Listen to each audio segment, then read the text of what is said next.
Did Fox News just lose one of its most faithful viewers? President Trump taking to Twitter to accuse the network of, I'm quoting now, heavily promoting Democrats. He said that on Twitter, and then he went on to tweet this: the new Fox News is letting millions of great people down. We have to start looking for a new news outlet. Fox isn't working for us anymore.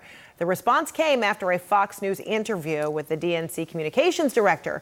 CNN chief media correspondent Brian Stelter is here to discuss. All right, so what is so under his skin? It's like he's lending credence to all the critics who say that Fox is state-run TV. Right. He's actually saying he believes that, and he wants the network to get in line and to be even more loyal to him. And this once again shows a lack of appreciation for journalism. Of course, normally he's attacking this channel or other channels, but increasingly the president's also attacking Fox. I think with his re-election campaign on his mind, he's thinking about Fox and trying to keep the network in line. He wants to quiet the journalists on the network. He doesn't want to see Democrats interviewed on the network. He doesn't want to see that. He wants to see his friends and his fans, the Jeanine Pirros of the world, constantly. And he does promote them on a daily basis, but he does also continue to target Fox. And this is his most blatant admission yet, that he views Fox as an organ of the White House. He doesn't want to see Democratic strategists either. Donna Brazile is a fairly new hire who is now on Fox, and she had her own explanations as to why she took that job, trying to, inform the viewers of her point of view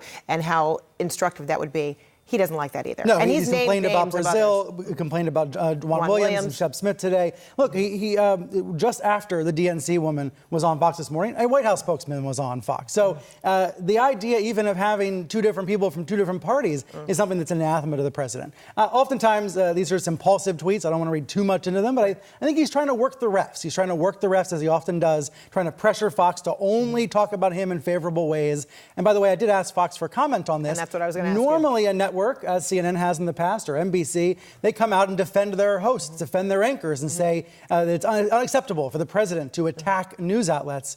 Fox has declined to comment. And I think that's because they're in this bind where they know their viewers are loyal to Trump. But if there's and they know their shows are as well. If there's a change, what's credit or blame if there is indeed a change of their approach? I think Fox, like other networks, is thinking about covering the Democratic primary, trying to cover the Democratic primary.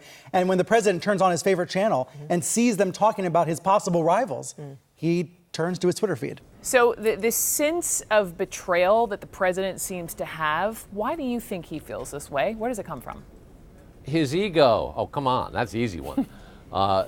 The problem with this is that he is effectively telling Fox viewers to boycott Fox News.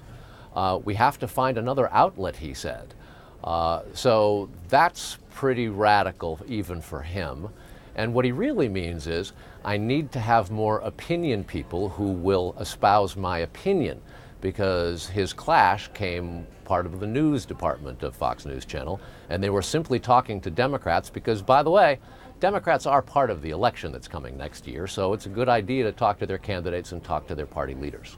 You mentioned those who opine, and I want to get back to that, but when you read the part of the tweet where he says Fox isn't working for us, the pronoun us, is that Trump sort of indirectly acknowledging that he thought Fox was an arm of the Republican Party or even an arm of his own administration? That's the kind of thing that makes the news department at Fox News, where I worked for a number of years, sick to their stomachs. News people don't like to hear that sort of stuff. The entertainment side, on the other hand, is vastly different, and it's a threat to them. Trump is basically challenging the Sean Hannitys of Fox News to beat up on the journalists. That's not going to work either. You left in 2017, given what you saw. Do you agree with the president's view that the network, or maybe even some of its hosts, have become an arm of the administration? I think there's no question that conservative television hosts tend to support Donald Trump. Of course, you see Bill Kristol here on CNN, but there isn't a lot of never-Trumpers who get a lot of TV time. Unfortunately, the administration and most of the Republicans in Congress are supporting him, even though most of them understand that Trump's values have nothing to do with the values they grew up in the Republican Party. You mentioned a second ago the opinion host, and right, we know in the TV world that Fox has worked to really distinguish between what's opinion and what's news, sort of daytime versus who we watch at night. But the problem is, Carl, it's difficult for a viewer to differentiate that? And today, is Trump's behavior not the perfect example of this? Oh, sure. And it's not the first time. He complained about Fox polls recently because the Fox polls showed that he was losing some ground. And that was a couple of weeks, maybe even a month ago. But there's a new Quinnipiac poll that comes out today that shows that he is down in some serious categories. And for the first time in the Quinnipiac poll, he is underwater, as we say, which means people oppose him more than support him, and believe now, for the first time in the Quinnipiac poll, that the economy is not going well, it's going worse. And those are the types of polls that Fox was doing all along. Fox has good polls, and Trump doesn't like it because it doesn't reflect well on him. This is a crybaby president who wants to bully because he can't find solutions.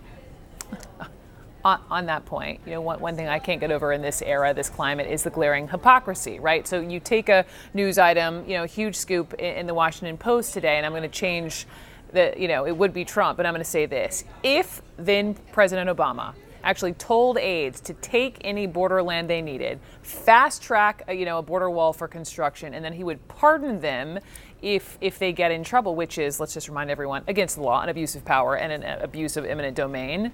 Fill in the blank for me. Sean Hannity would say, go for it. Sean Hannity would say, go for it. Break the law. He'll pardon you. If it were President Obama? No. No, of course not. I'm saying if it were, I'm saying that would be treason. Flip the script. That would be treason, and they would lock up the entire administration. Of course. Insofar as it's Trump, he's going to say, go for it. I don't know that. We're speculating. But the point of all of this is that the president has a huge disregard for the values of American history and the traditions that have gotten us to the point where he ended up becoming the president. And he is absolutely devouring them every day. It's a voracious attack on American exceptionalism, America's role as a leader in the world, the equality that American ethos was originally supposed to be born on. Look, there were problems. We had to put in amendments. We had to have a Civil Rights Act in order to stop some of the inequality in this country. But there's always been an effort to progress forward. Trump's idea of progress is what lines his pockets, and that is not politics.